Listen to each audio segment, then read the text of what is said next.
اور انسان کی تخلیق مٹی کے ذریعے ہے۔ وَإِذْ قَالَ رَبُّكَ لِلْمَلَائِكَةِ، اور یاد کرو جب آپ کے رب نے فرشتوں سے فرمایا انی خالق بشرا من صلصال من حماء مسنون، کہ بے شک میں ایک بشر کو بنانے والا ہوں ایک بجتی ہوئی مٹی سے جو بدبودار سیاہ گارے سے ہے۔ بدبودار سے مراد وہ قبیح بدبو نہیں، بلکہ جب مٹی کو پانی میں گھولا جاتا ہے، اس کا گارا بنایا جاتا ہے تو اس سے ایک خوشبو سی اٹھتی ہے، ایک اس کی اپنی مہک سی ہوتی ہے جس کو بدبودار گارا کہا جاتا ہے، لیکن ایسا نہیں کہ وہ قابل نفرت اس میں کوئی بو ہوتی ہے۔ فَإِذَا سَوَّيْتُهُ، تو جب اسے میں ٹھیک کر لوں گا یعنی وہ صحیح سالم ہو جائے گا، وَنَفَخْتُ فِيهِ مِن رُوحِي، اور میں اس میں اپنی طرف سے ایک روح پھونک دوں گا، خاص روح پھونک دوں گا، فَقَعُوا لَهُ سَاجِدِينَ، تو اس کے لیے سجدے میں گر پڑنا، تم سب اس کو سجدہ کرنا۔ پھر اللہ نے پیدا فرمایا اور سجدے کا حکم ہوا تو فَسَجَدَ الْمَلَائِكَةُ كُلُّهُمْ أَجْمَعُونَ، تو تمام کے تمام فرشتوں نے ایک ساتھ سجدہ کر دیا، سب کے سب ایک ساتھ سجدے میں گر گئے، الا ابلیس، سوائے ابلیس کے۔ ابا ان یکون مع الساجدین، اس نے اس بات سے انکار کیا کہ وہ سجدہ کرنے والوں میں سے ہو جائے۔ قال، اللہ تبارک و تعالیٰ نے فرمایا یا ابلیس ما لک الا تکون مع الساجدین، اے ابلیس یہ تجھے کیا ہوا کہ تو سجدہ کرنے والوں میں سے نہ ہوا؟ قال، اس نے کہا لم اکن لاسجد لبشر خلقتہ من صلصال من حمأ مسنون، اس نے کہا کہ میری یہ شان کے لائق نہیں، مجھے یہ زیبا نہیں کہ میں ایک ایسے بشر کو سجدہ کروں کہ جسے تو نے ایک بجتی ہوئی مٹی سے بنایا جو سیاہ بدبودار گارے سے تھی۔ یعنی شیطان نے معاذ اللہ حضرت آدم علیہ السلام کی تخلیق کے اعتبار سے آپ کو حقیر تصور کیا اور حقارتاً آپ کو بشر کہا کہ میں ایک ایسے بشر کو سجدہ کروں جس کو مٹی سے پیدا کیا گیا ہے، گویا کہ اس کو اپنے آگ سے پیدا کیے جانے پر ناز تھا، اس نے اللہ کے حکم کو ٹال دیا۔ قال، اللہ نے فرمایا فخرج منہا، تو یہاں سے اتر جا، فإنک رجیم، بے شک تو رد کر دیا گیا ہے، تو مردود ہے، تجھے لوٹا دیا گیا ہے، وإن علیک اللعنۃ الی یوم الدین، اور بے شک تجھ پر قیامت کے دن تک لعنت ہے۔ اور واقعی لعنت یعنی اللہ کی رحمت سے دور ہے، یہ بھی اللہ کی رحمت سے دور ہے اور لوگ لعنت ملامت بھی کرتے ہیں، اس کے لیے بد دعائیں کرتے ہیں۔ قال، اس نے کہا ربی، اے میرے رب، فَأَنظِرْنِي إِلَى يَوْمِ يُبْعَثُونَ، تو مجھے اس دن تک کے لیے مہلت دے جس دن لوگوں کو اٹھایا جائے گا۔ قال، اللہ نے فرمایا فَإِنَّكَ مِنَ الْمُنظَرِينَ، تو اچھا ٹھیک ہے، بے شک تو پھر مہلت دیے ہوئے لوگوں میں سے ہے، جن کو مہلت دی گئی تو بھی انہی میں شامل ہے۔ کب تک؟ إِلَى يَوْمِ الْوَقْتِ الْمَعْلُومِ، ایک وقت معلوم کے دن تک، یعنی قیامت کے دن تک تجھے مہلت دی گئی ہے، جس دن اسرافیل علیہ السلام سور پھونکیں گے اس دن پھر یہ ختم ہوگا۔ قال، اس نے کہا ربی، اے میرے رب، بما اغویتنی، اس کی قسم کہ معاذ اللہ تو نے مجھے گمراہ کیا، لَأُزَيِّنَنَّ لَهُمْ فِي الْأَرْضِ، کہ میں انہیں زمین میں بھلاوے دوں گا، بہکا دوں گا ان کو زمین میں، وَلَأُغْوِيَنَّهُمْ أَجْمَعِينَ، اور میں ان سب کو ضرور راستے سے گمراہ کر دوں گا، اغوا کر لوں گا، انہیں راستے سے ہٹا دوں گا۔ إِلَّا عِبَادَكَ مِنْهُمُ الْمُخْلَصِينَ، مگر تیرے وہ بندے جو ان میں سے خالص ہوں گے، مخلص ہوں گے، ان پر میرا کوئی داؤ نہیں چلے گا، باقی سب کو میں گمراہ کروں گا۔ قال، اللہ تعالیٰ نے فرمایا کہ ھذا صراط علی مستقیم، یہ سیدھا راستہ میری طرف آتا ہے۔ یہ سیدھا راستہ سے مراد یعنی انبیاء علیہ السلام کو جو اللہ نے تبلیغ کے لیے بھیجا، انہوں نے جو تعلیمات لوگوں کو فراہم کی، یہ سیدھا راستہ میری طرف آتا ہے۔ ان عبادی لیس لک علیہم سلطان، اور بے شک جو میرے بندے ہیں یعنی نیک پرہیزگار جن کو اللہ تبارک و تعالیٰ کی تائید اور توفیق حاصل ہے، ان پر تیرا کچھ بھی قابو نہیں ہوگا۔ الا من اتبعک من الغاوین، سوائے ان لوگوں کے، ان گمراہوں کے جو تیرا ساتھ دیں گے۔ وَإِنَّ جَهَنَّمَ لَمَوْعِدُهُمْ أَجْمَعِينَ، اور بے شک جہنم ان سب کا وعدہ ہے۔ یعنی اگر ایک تو اللہ نے فرمایا کہ یہ میرا سیدھا راستہ ہے انبیاء علیہ السلام والا، تو ان بندوں اور اس پہ میرے کچھ بندے ضرور چلتے رہیں گے، قیامت تک چلتے رہیں گے، نیک پرہیزگار مومنین، اولیاء، صحابہ وغیرہ، ان پر تیرا کوئی داؤ نہیں چلے گا۔ ہاں جو تیری پیروی کرے گا پھر وہ ٹھیک ہے، وہ تیرے ساتھ مل جائے گا، تو پھر ان تمام کے لیے اللہ تبارک و تعالیٰ نے جہنم کا وعدہ فرمایا۔ لہا سبعۃ ابواب، اس جہنم کے 7 دروازے ہیں، مراد 7 طبقات ہیں، جس پہ انشاءاللہ کلام پھر کسی پروگرام میں ہوگا۔ وآخر دعوانا ان الحمد للہ رب العالمین۔ کتاب انزلناه الیک مبارک لیدبروا آیاته ولیتذکر اولو الالباب۔ الحمدللہ رب العالمین والصلاة والسلام علی سید الانبیاء والمرسلین، اما بعد فاعوذ باللہ من الشیطان الرجیم، بسم اللہ الرحمن الرحیم۔ الحمدللہ سورہ حجر کی تقریباً 44 آیات کی تفسیر ہو چکی تھی، اور 44 نمبر آیت ابھی ہماری چل رہی تھی۔ اس میں اللہ تبارک و تعالیٰ نے ارشاد فرمایا کہ لہا سبعۃ ابواب، اس دوزخ کے 7 دروازے ہیں، لکل باب منہم جزء مقسوم، اور ہر دروازے کے لیے ان میں سے ایک حصہ تقسیم کیا گیا ہے، یعنی جو شیطان کی پیروی کریں گے وہ جہنم میں داخل ہوں گے، اور جہنم کے 7 دروازے ہیں، اور جو 7 طبقات میں کھلتے ہیں، یعنی 7 جہنم کے درجے ہیں، اس میں شیطان کی پیروی کرنے والوں کے 7 گروہ بنا کر ہر درجے میں ایک گروہ کو رکھا جائے گا۔ ان 7 درجات کے نام جو ہیں وہ یہ ہیں، پہلا جہنم ہے، دوسرا لظا ہے، تیسرا حطمہ، چوتھا سعیر، اس کے بعد سقر، پھر جحیم، اور سب سے آخر میں حاویہ ہے۔ اور یہ یاد رکھیں کہ جو منافق اعتقادی ہوتے ہیں، یعنی وہ شخص کہ جو بظاہر کلمہ اسلام پڑھتا ہے لیکن دل سے نبی کریم صلی اللہ علیہ وسلم کی رسالت کا منکر ہو، جیسے کہ نبی کریم صلی اللہ علیہ وسلم کے دور میں یہ یہود وغیرہ جو تھے، بعض ایسے تھے کہ جو، اور مشرکین میں سے بعض ایسے تھے جو بظاہر کلمہ پڑھ لیتے تھے لیکن قلب سے آپ کی رسالت کا انکار کیا کرتے تھے، یہ منافقین تھے، اور ان کو منافق اعتقادی کہتے ہیں۔ یہ جہنم کے سب سے نچلے طبقے میں ہوں گے۔ جہنم کی جیسے جیسے گہرائی بڑھے گی ویسے ویسے اس کے عذابات کی شدت اور اس کی گرمی میں اضافہ بھی ہوتا چلا جائے گا۔ لہذا گویا کہ اللہ تبارک و تعالی نے جو 7 جہنم کے طبقات بنائے وہ جرائم کے اعتبار سے ہیں، کہ جس کا جرم سب سے ہلکا ہوگا وہ سب سے اوپر ہوگا، پھر جیسے جیسے ظلم کی مقدار یا جرم کی مقدار بڑھے گی اللہ تعالیٰ انہیں اتنے ہی نچلے طبقے میں جگہ دے گا۔ لیکن اللہ تعالیٰ سب کو جہنم سے محفوظ فرمائے، بہرحال اس کا چاہے سب سے اسفل طبقہ ہو یا سب سے اعلیٰ ہو، عذاب برداشت کرنا ایک بشری طاقت کے مطلب اس کی وسعت سے باہر ہے۔ اس لیے کہ نبی کریم صلی اللہ علیہ وسلم ارشاد فرماتے ہیں کہ جہنم میں سب سے ہلکا عذاب اس شخص کو ہوگا جسے آگ کے 2 جوتے پہنا دیے جائیں گے، جس کی بنا پر اس کا دماغ بالکل اس طرح کھول رہا ہوگا جیسے ہانڈی کو چولہے پہ چڑھا دیا جائے تو اس کا پانی کھولتا ہے، ایسا دماغ اس کو ابل رہا ہوگا۔ جیسے آپ نے کبھی یہ کیفیت محسوس کی ہو کہ انسان کو بخار چڑھتا ہے تو سر میں درد ہو جاتا ہے، یہ ویسے بھی بعض اوقات سر میں درد ہوتا ہے، بعضوں کو تو دائمی طور پہ رہتا ہے، تو بعض اوقات اس درد کی شدت اتنی زیادہ ہوتی ہے کہ انسان کا دل چاہتا ہے کہ کوئی پتھر اٹھا کے اپنے سر پر مار لے، اور اندر سے جو مطلب بھیجا جس کو ہم کہتے ہیں وہ ایسا لگتا ہے کہ ہلتا ہوا محسوس ہوتا ہے کہ سر علیحدہ ہے اور بھیجا علیحدہ ہے، شدید درد۔ تو یہ دنیاوی درد ہے، اخروی درد، یہ دنیاوی درد اخروی درد کا عشر عشیر بھی نہیں ہے، یعنی 1000واں حصہ بھی نہیں ہے، وہاں پہ اتنا شدید عذاب ہوگا۔ تو سب سے ہلکا عذاب یہ ہے، تو اس سے زیادہ شدید عذاب، پھر اس سے زیادہ بڑے بڑے عذاب وہ کس قدر ہولناک ہوں گے۔ بہرحال اللہ تبارک و تعالی ہم سب کو اس سے محفوظ فرمائے۔ تو پیچھے چونکہ شیطان نے آدم علیہ السلام کو سجدہ کرنے سے انکار کیا، اللہ تبارک و تعالی سے اس نے مہلت طلب کی، اللہ نے اس کو قیامت تک مہلت عطا فرمائی، جیسے کہ کل کے ہمارے درس میں گزرا تھا۔ تو اس سے یہ معلوم ہوا کہ اب شیطان مرے گا نہیں، قیامت تک اس کو موت نہیں آئے گی، یہ ضرور زندہ رہے گا، اور ہزاروں سال اس کی اللہ نے عمر رکھ دی ہے، اور یہ لوگوں کو بہکاتا رہے گا۔ اور یہ نص قطعی سے ثابت ہے کہ یہ اب نہیں مر سکتا، لہٰذا کوئی ایسا وظیفہ اختیار کرنا، کوئی ایسا عمل اختیار کرنا کہ جس کے ذریعے ہم شیطان کو جان سے مارنے کی کوشش کریں، یہ عبث اور بیکار ہے، کیونکہ اللہ تبارک و تعالی نے فیصلہ فرما لیا ہے کہ شیطان کو قیامت تک زندہ رکھنا ہے۔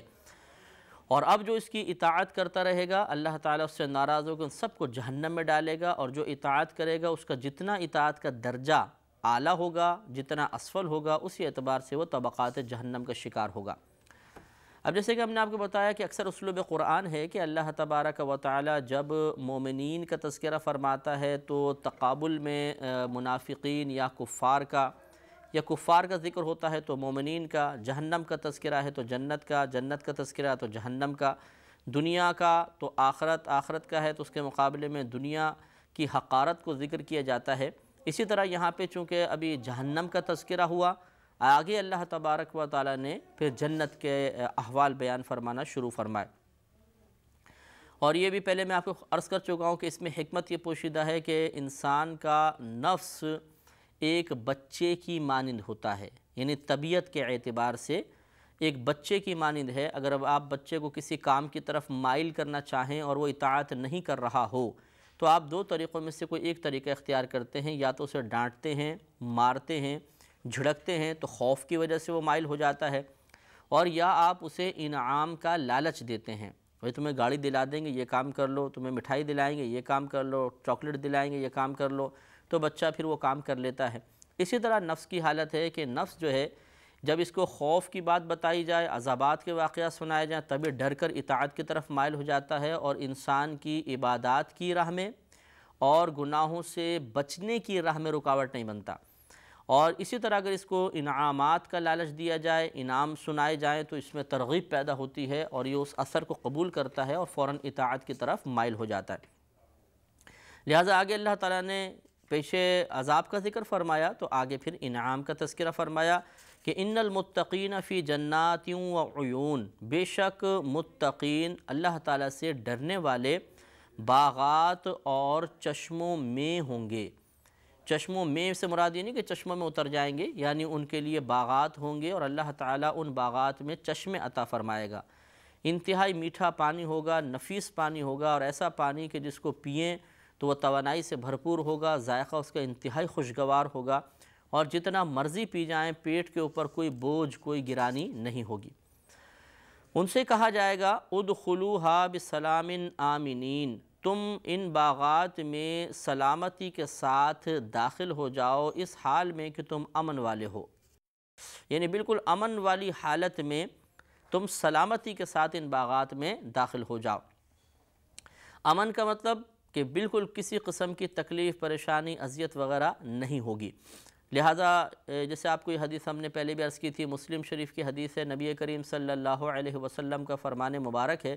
کہ جب جنتی جنت میں چلے جائیں گے تو ایک فرشتہ اس طرح ندا کرے گا کہ اے لوگو خوش ہو جاؤ،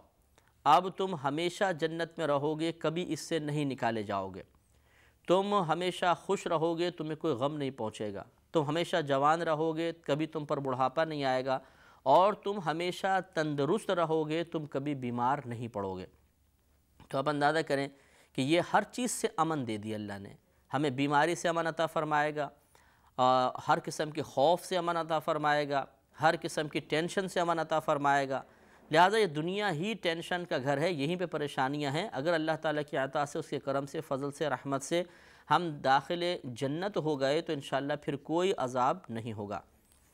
وَنَزَعْنَا مَا فِي صُدُورِهِم مِّن غِلٍّ إِخْوَانًا عَلَى سُرُرٍ مُتَقَابِلِينَ، اور ہم نے ان جنتیوں کے سینے میں جو کچھ کینے تھے سب کے سب کھینچ لیے، یہ آپس میں بھائی ہیں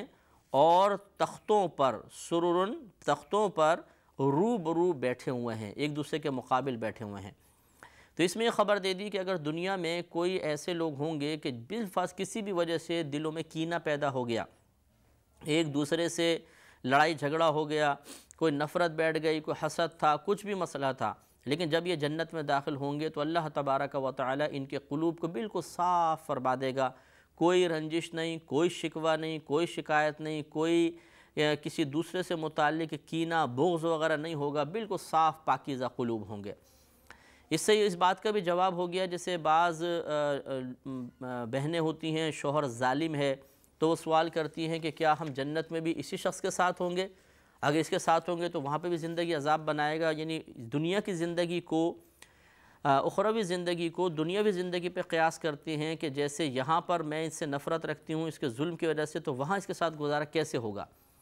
تو اس کا جواب یہ آیت ہے کہ جب آپ داخل جنت ہو جائیں گی تو انشاءاللہ عز و جل وہاں پر پہلے ایک دم قلب کی صفائی ہو جائے گی، اور اس شخص کو دیکھ کے کوئی نفرت کوئی کراہت پیدا نہیں ہوگی، نہ وہ واقعات یاد آئیں گے جس کی وجہ سے آپ کے دل میں دوبارہ کینہ پیدا ہو سکتا ہو،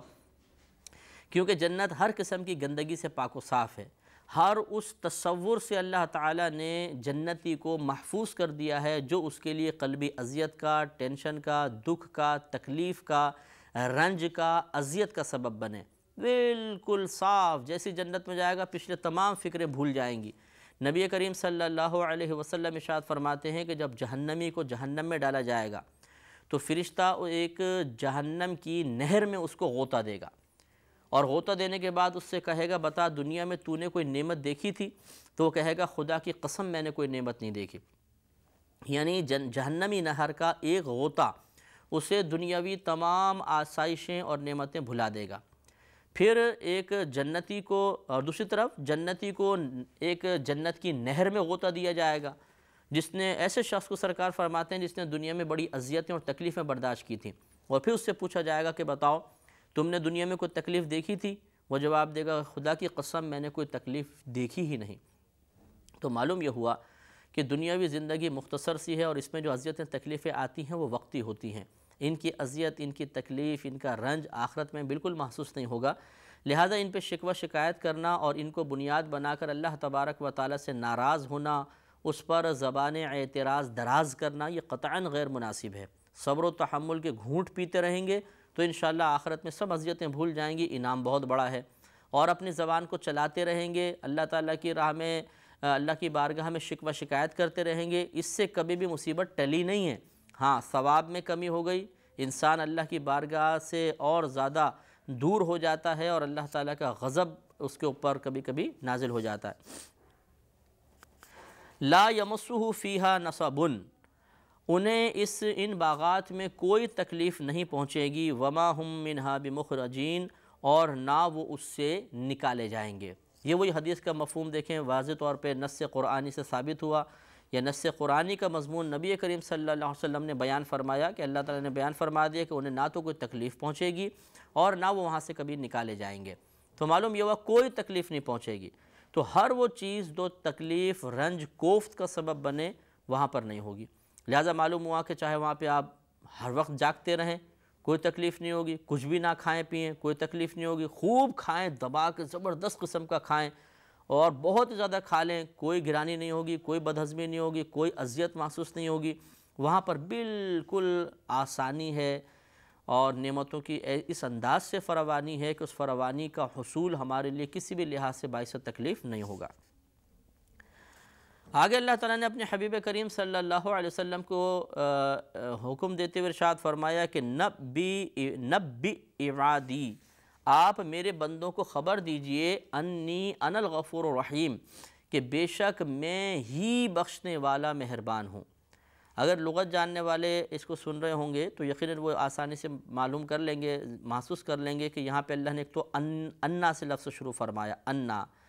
پھر درمیان میں الغفور الرحیم، یہ انا کی خبر بن رہی تھی، بیچ میں انا ضمیر مرفوع منفصل کہتے ہیں اس کو لے کر آئے، پھر خبر جو ہے الغفور الرحیم، یہ دونوں معرفہ لے کر آئے۔ تو یہ تمام چیزیں جب جمع ہو جاتی ہیں تو اس کلام میں بہت زیادہ تاکید پیدا ہوتی ہے، پختگی پیدا ہوتی ہے۔ جب متکلم اپنے کلام میں بہت زیادہ زور پیدا کرنا چاہے، کسی اہم بات کو بیان کرنا چاہے، تو اس قسم کی تاکیدیں پیدا کی جاتی ہیں۔ تو گویا اس کا ترجمہ یہ ہوگا کہ بے شک میں ہی ضرور بخشنے والا مہربان ہوں، اپنی ذات کے ساتھ حصر بھی کہ میں ہی بخشنے والوں کو دوسرا نہیں، اور میں ہی بخشنے والا مہربان ہوں، اس میں غفور میں بہت زیادہ مبالغہ ہوتا ہے، بہت بخشنے والا مہربان ہوں۔ تو گویا کہ اللہ تبارک و تعالیٰ نے اپنے بندوں کو اس آیت میں بہت بڑی خوشخبری عنایت فرمائی، ہمیں بھی اللہ تعالیٰ کی رحمت کا ہمیشہ یقین رکھنا چاہیے۔ لیکن ساتھ ہی ارشاد فرمایا وَأَنَّ عَذَابِي هُوَ الْعَذَابُ الْأَلِيمُ، وہی بالکل ترتیب کے ساتھ اس آیت کو بھی لے کر آئے، اور بے شک میرا عذاب وہ ہی دردناک عذاب ہے، یعنی میرا عذاب ہی دردناک عذاب ہے۔ ایسا نہیں کہ اللہ تعالیٰ کے غفور و رحیم ہونے پر یقین رکھا جائے اور اس کو بنیاد بنا کر پھر اللہ کے عذاب کو بھول جایا جائے، اس کی قہاریت و جباریت کو نظر انداز کر دیا جائے، یہ غلط ہے۔ اس لیے دونوں دیکھیں آیت تقابل میں کتنے اچھے انداز سے، نفیس انداز سے اللہ نے بیان فرمائی کہ جو لوگ یہ کہتے ہیں کہ جی ہمیں مت ڈراؤ، اللہ تو بہت بڑا مہربان ہے، وہ توجہ کریں، اور جو ہمیشہ ڈرتے رہتے ہیں، خوفزدہ رہتے ہیں اور دوسروں کو بھی ڈرا ڈرا کے انہیں اللہ کی رحمت سے مایوسی کے قریب کر دیتے ہیں، وہ بھی غور کریں کہ اللہ تعالیٰ نے اپنی بخشش کا، اپنی رحمت کا ذکر بھی فرمایا اور اپنے دردناک عذاب کا بھی تذکرہ فرمایا، اور اس طرح ہمیں اشارہ کر دیا کہ ہمیں اعتدال، توازن قائم رکھنا ہے، نہ تو بہت زیادہ اس طرح رحمت کا یقین رکھیں کہ اس کے عذاب کو ہی بھول جائیں، نہ اس طرح عذاب کا خیال رکھیں کہ رحمت کی طرف سے توجہ ختم ہو جائے اور مایوسی ہمارے قلب پہ غلبہ کر لے۔ یہ دونوں چیزیں غلط ہوتی ہیں، اعتدال لازم ہے۔ لہذا معلوم ہوا کہ جہاں اللہ تعالیٰ کی رحمانیت کا یقین رکھنا لازم ہے، وہیں اس کی قہاریت پر توجہ بھی ضروری ہے۔ وَنَبِّئْهُمْ عَنْ ضَيْفِ إِبْرَاهِيمَ، اور انہیں ابراہیم کے مہمانوں کی خبر دو۔ اِذْ دَخَلُوا عَلَيْهِ، جب وہ داخل ہوئے تھے ابراہیم علیہ السلام پر، فَقَالُوا، تو انہوں نے کہا، سَلَامًا، آپ پر سلامتی ہو۔ یہ وہی واقعہ ہے جو پہلے بھی ایک دفعہ گزرا تھا کہ یہ فرشتے تھے جو ابراہیم علیہ السلام کے پاس آئے تھے، اور اصلاً یہ حضرت لوط علیہ السلام کی قوم پر عذاب نازل کرنا مقصود تھا۔ قال ان منکم وجلون، تو حضرت ابراہیم علیہ السلام نے کہا کہ بے شک میں تم سے کچھ خوف سا محسوس کرتا ہوں۔ قالوا، انہوں نے کہا، لا توجل، آپ ڈریے نہیں، خوفزدہ نہ ہوئیے، ان نبشرک بغلام علیم، بے شک ہم تو آپ کو ایک علم والے لڑکے کی خبر دینے کے لیے، بشارت دینے کے لیے آئے ہیں۔ اس پر انشاءاللہ ہم کلام کریں گے اگلے پروگرام میں۔ وآخر دعوانا ان الحمدللہ رب العالمین۔ كتاب أنزلناه إليك مبارك ليدبروا آياته وليتذكر أولو الألباب۔ الحمدللہ رب العالمین والصلاة والسلام علی سید الانبیاء والمرسلین، اما بعد فاعوذ باللہ من الشیطان الرجیم، بسم اللہ الرحمن الرحیم۔ سورہ ہجر کی تقریباً 51 آیات کی تفسیر تقریباً مکمل ہو چکی تھی، بلکہ ہم 52 اور 53ویں آیت کی بھی تھوڑے سے ہم نے ترجمہ اس کا بیان کر دیا تھا، تفسیر عرض کرتے ہیں۔ تو یہ وہی واقعہ ہے جو جیسے میں نے آپ کو خدمت میں عرض کیا کہ پہلے بھی ذکر کیا گیا تھا کہ ابراہیم علیہ السلام کے پاس حضرت جبرائیل علیہ السلام سمیت دیگر فرشتوں کے تشریف لائے۔ حضرت ابراہیم علیہ السلام نے پہلے جب ان کو اس طرح وہ انسانی روپ میں آئے تھے کہ پہلی نظر میں آپ ان کو نہ پہچان سکے کہ اللہ کی طرف سے ہیں، تو آپ نے، لیکن بہرحال کچھ نہ کچھ علامت ان کی ظاہر ہوئی، کیونکہ پیچھے آیات یہ گزر چکی ہیں سورہ ابراہیم میں کہ حضرت ابراہیم علیہ السلام نے ان کے سامنے ایک بچڑا بھنا ہوا رکھا تو انہوں نے کھایا نہیں تھا، تو حضرت ابراہیم سمجھ گئے کہ یہ انسانی روپ میں کوئی اور مخلوق ہے اور یہ اللہ کی طرف سے بھیجے گئے ہیں،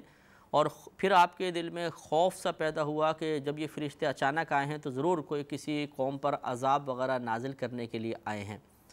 تو حضرت لوط علیہ السلام کی قوم جو تھی یہ برے افعال میں مبتلا تھی، خصوصاً مطلب مرد سے اپنی جنسی حاجت کو پورا کر لیا کرتے تھے، اور یہ ایک بہت ہی برا فعل تھا۔ اللہ تبارک و تعالیٰ نے عورت کے ذریعے اس جنسیت کو پورا، مطلب یہ خواہش کو پورا کرنے کا حکم دیا، وہ بھی حلال طریقے کے ساتھ۔ جب انسان اس سے ہٹے گا تو یقیناً کائنات کا توازن بگڑے گا، اور جو اللہ تبارک و تعالیٰ کی حکمت اور مشیت ہے اس کے راہ میں رکاوٹ پیدا ہوگی۔ یہ قوم چونکہ اس معاملے میں حد سے زیادہ بڑھ گئی تھی اور بہت ہی زیادہ مطلب یہ گناہوں میں مبتلا ہو گئے تھے، اور جب لوط علیہ السلام انہیں سمجھاتے تو یہ ان کا مذاق اڑاتے اور انہیں سختی کے ساتھ کہتے تھے کہ آپ ان معاملات میں دخل انداز نہ ہوں۔ تب جب بالکل ان کی طرف سے اطاعت کی جانب سے حضرت لوط علیہ السلام مایوس ہو گئے اور آپ کو یقین حاصل ہو گیا کہ اب یہ قوم اصلاح پذیر نہیں ہو سکتی، تو آپ نے اللہ کی بارگاہ میں درخواست کی، جس پر یہ فرشتے آئے اور ان پر عذاب نازل کیا، جس کا واقعہ یہ پورا بیان ہو رہا ہے۔ اور ساتھ ساتھ جیسے ہم نے کل بیان کیا کہ اللہ تعالیٰ نے ارشاد فرمایا 51 نمبر آیت میں کہ اے حبیب کریم صلی اللہ علیہ وسلم، آپ ان لوگوں کو ابراہیم علیہ السلام کے مہمانوں کی خبر دیجئے کہ جب وہ ان پر داخل ہوئے، یعنی ان کے پاس آئے، تو کہا کہ آپ پر سلامتی نازل ہو۔ ابراہیم علیہ السلام نے کہا کہ بے شک میں تم سے کچھ خوف سا محسوس کرتا ہوں، تو انہوں نے کہا کہ آپ خوف محسوس نہ کریں، بے شک ہم آپ کو ایک علم والے بیٹے کی بشارت دینے کے لیے آئے ہیں۔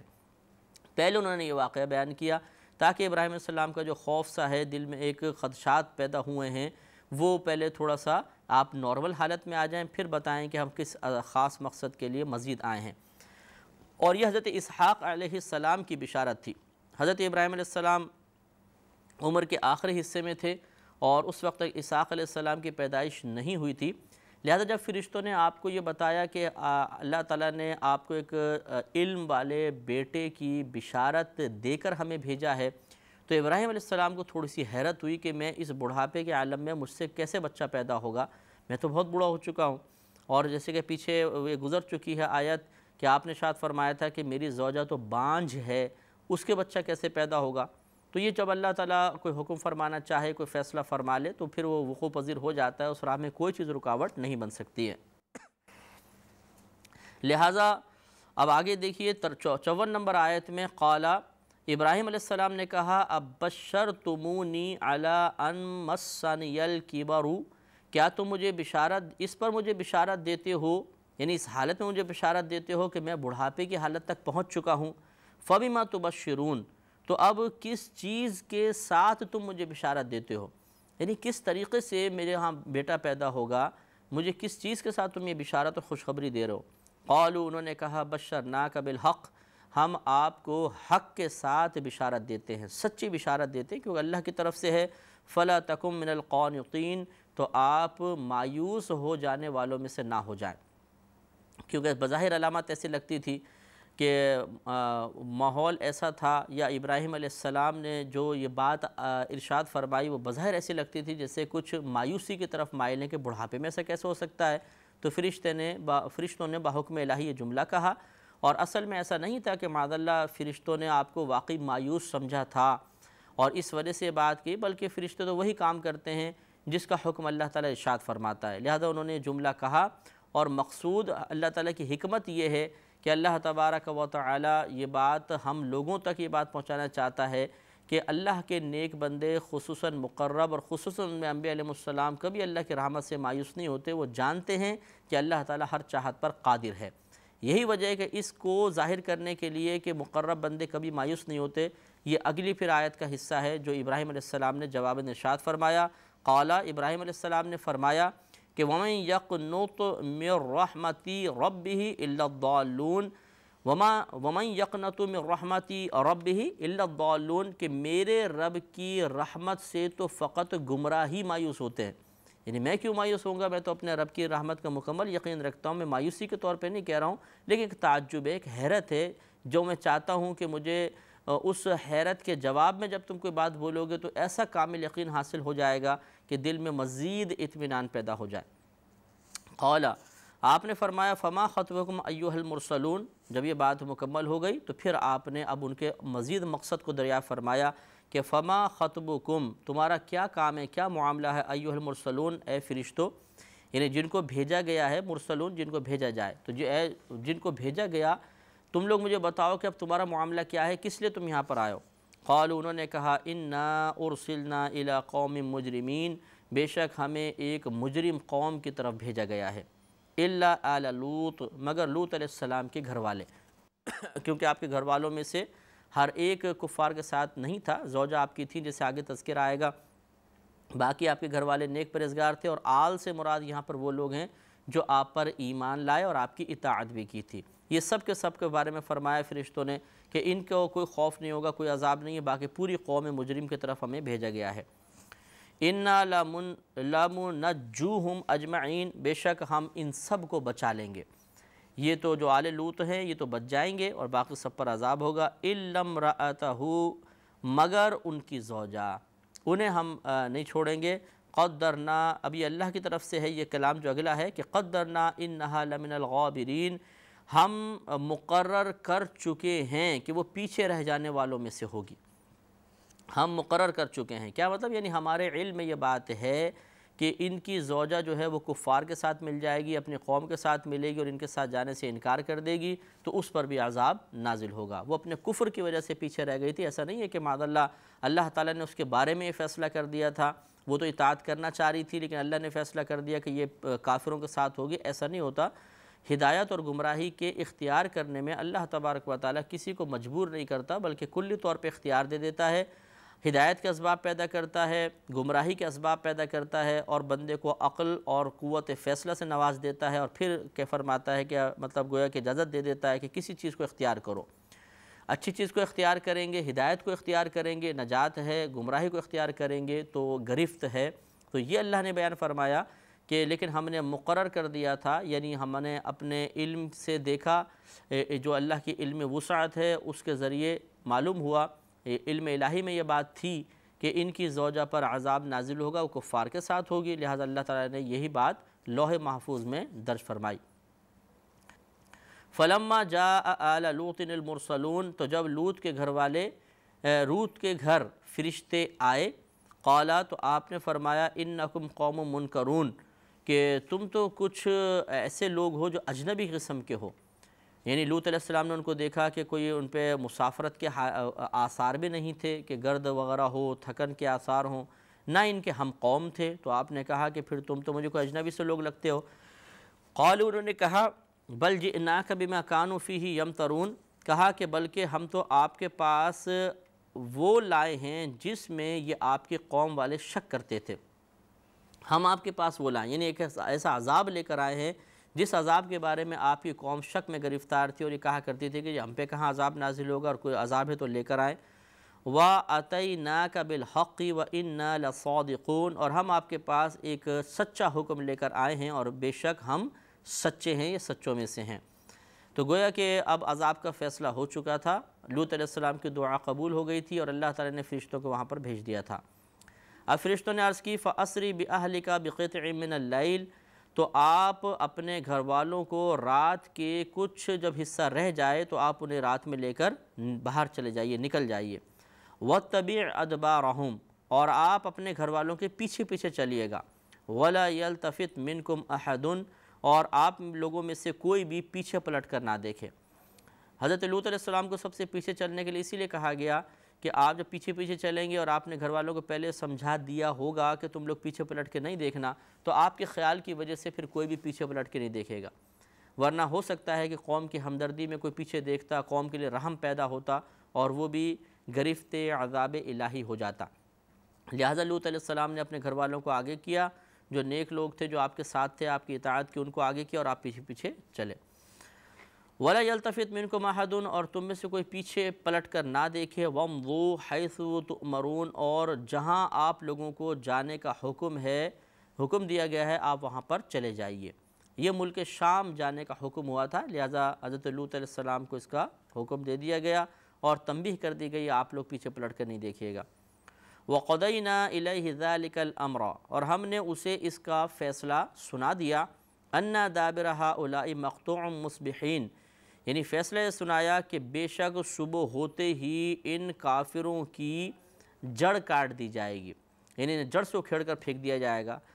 وَجَاءَ أَهْلُ الْمَدِينَةِ يَسْتَبْشِرُونَ, اب آپ ابھی رات گزارے رہے تھے کہ آپ کی قوم والوں کو پتہ چل گیا کہ حضرت لوط علیہ السلام کے گھر میں کچھ نئے مہمان آئے ہیں. اب یہ فرشتے آئے تھے, خوبصورت روپ میں تھے, انسانی روپ میں آئے تھے اور خوبصورت نوجوانوں کے روپ میں تھے. تو روایت میں آتا ہے کہ جیسے پیچھے بھی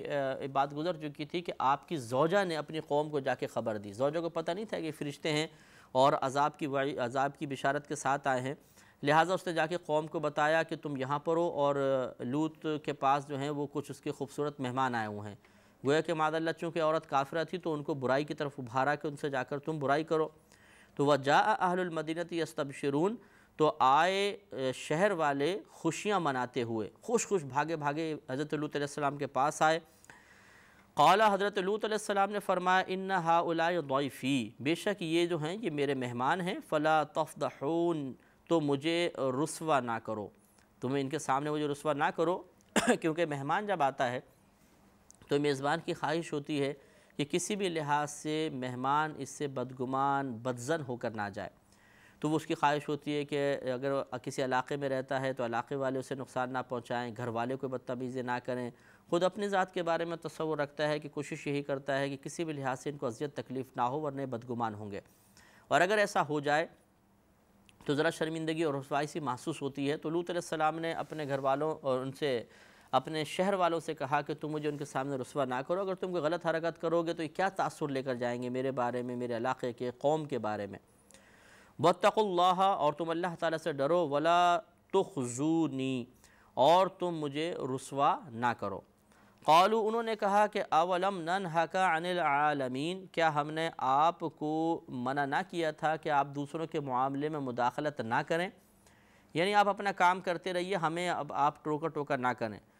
قال، حضرت لوط علیہ السلام نے فرمایا کہ ہؤلاء بناتی، یہ میری قوم کی بیٹیاں ہیں، یعنی عورتوں کی طرف آپ نے ان کو متوجہ کرنے کی کوشش فرمائی کہ جو قوم کی لڑکیاں ہیں، ہؤلاء بناتی، یہ میری بیٹیاں ہیں، ان کنتم فاعلین، اگر تم کرنا چاہتے ہو، اپنی خواہش کو پورا کرنا چاہتے ہو، تقاضائے طبیعت پورا کرنا چاہتے ہو، تو اللہ نے عورتوں کو پیدا کیا ہے، ان سے نکاح کرو باقاعدہ اور پھر اپنی خواہش پوری کرو۔ اب آگے جو ہے وہ اللہ تبارک و تعالیٰ نے نبی کریم صلی اللہ علیہ وسلم کی عمر مبارک کی قسم یاد فرمائی، اور یہ عربوں کا ایک طریقہ ہے کہ بعض اوقات وہ کسی کی عمر کی قسم کھاتے ہیں، یہ محبوبیت، محبت کی وجہ سے ہوتا ہے، پیار کی وجہ سے ہوتا ہے، اور ہمارے نبی کریم صلی اللہ علیہ وسلم وہ واحد شخصیت ہیں، وہ واحد ذات ہے کہ جن کی عمر کی قسم اللہ نے یاد فرمائی۔ لہذا ارشاد فرمایا لعمرک انہم لفی سکرتہم یعمہون، اور اے محبوب صلی اللہ علیہ وسلم تمہاری جان کی قسم، بے شک وہ اپنے نشے میں بھٹک رہے ہیں۔ گویا کہ واقعہ تو ہو چکا، لیکن نبی کریم کو خطاب کر کے خاص طور پہ فرمایا کہ وہ بالکل ایسے تھے جیسے نشے کے اندر بھٹک رہے ہوں، یعنی ایسا ان کو ایک نشہ چڑھ گیا تھا کہ اب وہ کوئی ہدایت کی بات قبول کرنے کے لیے تیار نہیں تھے۔ جیسے آج کل ہمارے اس زمانے میں بھی، اس دور میں بھی آپ دیکھ لیجئے کہ جب کسی کو برائی کی طرف میلان ہو جائے، اس برائی کا نشہ چڑھ جائے، اس کی لذت کا نشہ چڑھ جائے، تو آپ لاکھ اس کو سمجھائیے، پھر وہ ہدایت قبول کرنے کے لیے تیار نہیں ہوتا۔ فَأَخَذَتْهُمُ الصَّيْحَةُ مُشْرِقِينَ، تو دن نکلتے ہی انہیں ایک چنگھاڑ نے اپنی گرفت میں لے لیا، زوردار چنگھاڑ ہوئی اور سب ختم ہو گیا۔ فَجَعَلْنَا عَالِيَهَا سَافِلَهَا، تو ہم نے اس بستی کے اوپر کے حصے کو اس کے نیچے کا حصہ بنا دیا۔ وَأَمْطَرْنَا عَلَيْهِمْ حِجَارَةً مِّن سِجِّيلٍ، اور ان پر کنکروں کے پتھر برسائے، اور اس طرح ان کا بالکل ایسا ہو گیا جیسے کھائے ہوئے بھوسے ختم کر دیا گیا۔ اس پہ انشاءاللہ مزید کلام کریں گے، لیکن اگلے پروگرام میں۔ وآخر دعوانا ان الحمد للہ رب العالمین۔